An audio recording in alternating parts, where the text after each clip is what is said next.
व्यासपीठ उचला म्हणते तिथलं. व्यासपीठ उचला म्हणजे गृहमंत्री हे सांगतो काय? ही कोणती दादागिरी मराठ्यावर? मग तुम्हाला वातावरण दूषित करायचे का राज्यात? त्या दिवशी तुम्हाला दंगलच घडून आणायची होती राज्यात. मी नाही होऊ दिलं राज्यात काही. हेही गृहमंत्र्याचं त्या दिवशी होतं.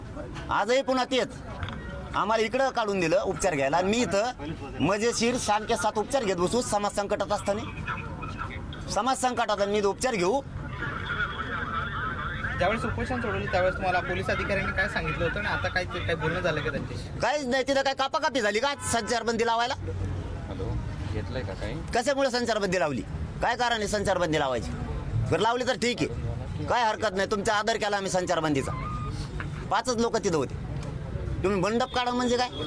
काढा बरं. कसा मंडप काढता तुम्ही ते?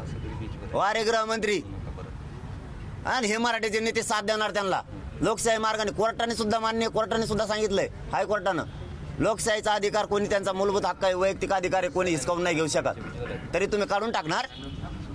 वा, तुम्ही काढा. कसं काढता ते बघतो मी. हे सगळं कोण करतंय? पण गृहमंत्र्यांनी सांगितल्याशिवाय एस पीना DSPला काय गरज आहे? त्यांचं काय गुतलंय? आता किती वेळपर्यंत वाट बघणार आहात तुम्ही? आणि ते म्हणले 10 मिनिटं थांबा, मी सगळं थांबवतो. DSP म्हणले म्हणून 10 मिनिटं बसलोय. नाहीतर मग मी अंतरवाले जाणार. कसं काय मंडप काढता तुम्ही? म्हणजे लोक संकटात आणि मी आराम के साथ घेऊ का इकडं सलाय? पण का दादागिरी कशामुळं? मंडपला हात लावून दाखवा तुम्ही कसं मंडप काढतात, कसं व्यासपीठ काढतात.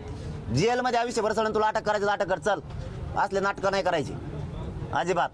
मंडप काढून आंदोलन संपवण्याचा प्रयत्न. हो, काढून घ्या म्हणतात. उचलून न्यायला तिथं पोरं नेले 2-4 उचलून. त्यांनी दादागिरी करायला काय?